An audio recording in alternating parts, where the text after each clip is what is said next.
Welcome. Today, we're diving into a really compelling message about spiritual vigilance, especially for what the author sees as some pretty turbulent times. Our guide for this journey is going to be some powerful excerpts from the book, The Watchman's Call, written by Vincent. Right at the beginning, the author gives us a little context that I think is really helpful.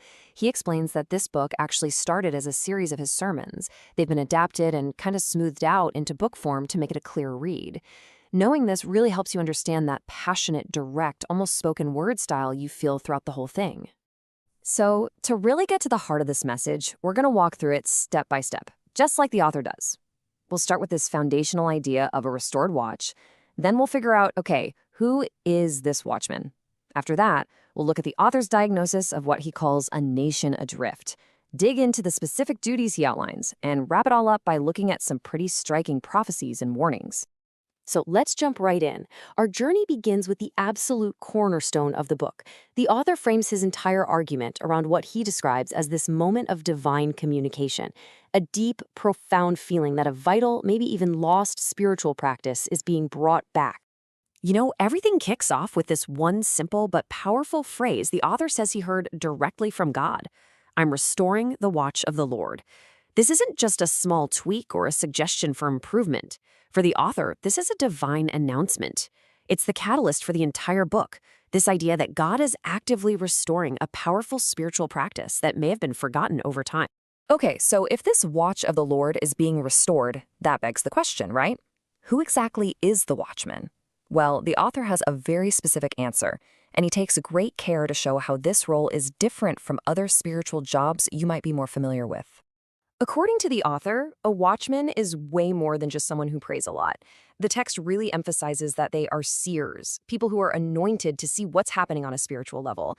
It's a role that involves getting exact details about things and then, crucially, having the courage and spiritual authority to speak that truth, even if it's uncomfortable or challenges the way things are, even inside the church itself.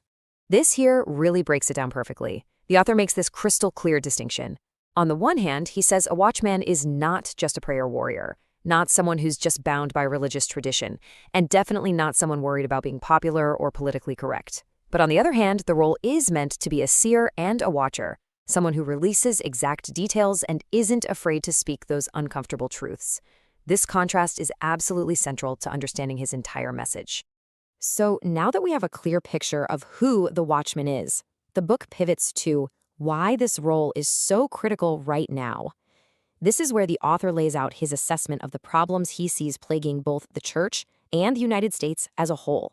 And the author doesn't hold back. He lays out a list of some really serious concerns.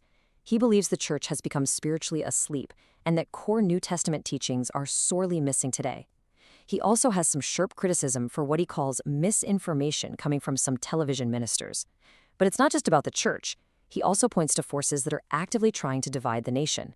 And he argues the church has failed in its mission to care for the poor, the homeless, and widows, a job he believes it has sort of handed off to the government.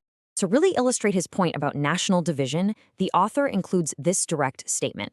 He points to the beginning of the Obama presidency as the specific time when, in his view, an enemy force started to really sow division. And he's very clear in stating that he doesn't believe this is about race, but that it's a much deeper, spiritual battle for, as he puts it, the soul of our nation. So, given this pretty stark diagnosis of the problem, what's the solution? What's the response? Well, this brings us to the next part of the book, which lays out the specific duties and biblical responsibilities for anyone who feels they're being called to be a watchman. The author pulls straight from the Gospels to boil down what he sees as Jesus's 4 most important commands for the last days. And they are, do not be deceived, do not be alarmed, stand firm, and finally, keep watch.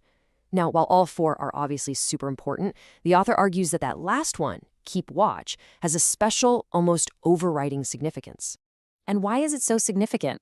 Well, it comes down to this single number, 11. The author points out that in these key Bible passages about the end times, the command to watch shows up 11 times. That's way more than any of the other instructions. For him, this isn't just a coincidence. It's a form of divine emphasis. It makes watching the single most critical duty for believers. But here's a really interesting point. A watchman's revelation, what they see, isn't meant to just stay with them. The author says the key to making it effective is what he calls agreement in prayer. He believes a watchman's spiritual insight doesn't have real power until they can find at least one other person to agree with them in prayer. He cites the Bible, saying this agreement is what unlocks spiritual authority and turns an observation into real, tangible action.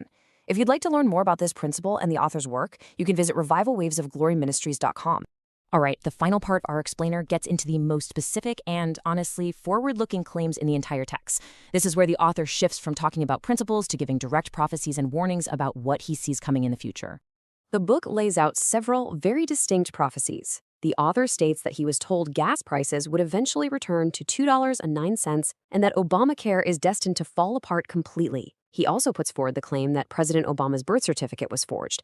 And looking even further ahead, he warns that a nationwide switch to electronic voting will basically become a form of legalized illegal voting. And ultimately, he predicts that America will sign its rights and sovereignty over to a union of nations, an event he interprets as a major sign of the end times. So who is the person behind this message? In the About the Author section, Bill Vincent is identified as leading a prophetic ministry called Revival Waves of Glory Ministries.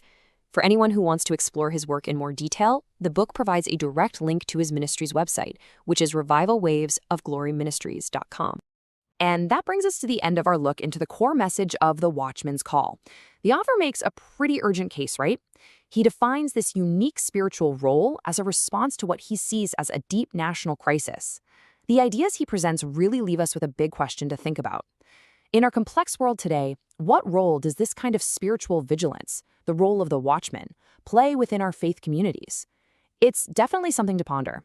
Thank you for listening to the Deep Dive podcast.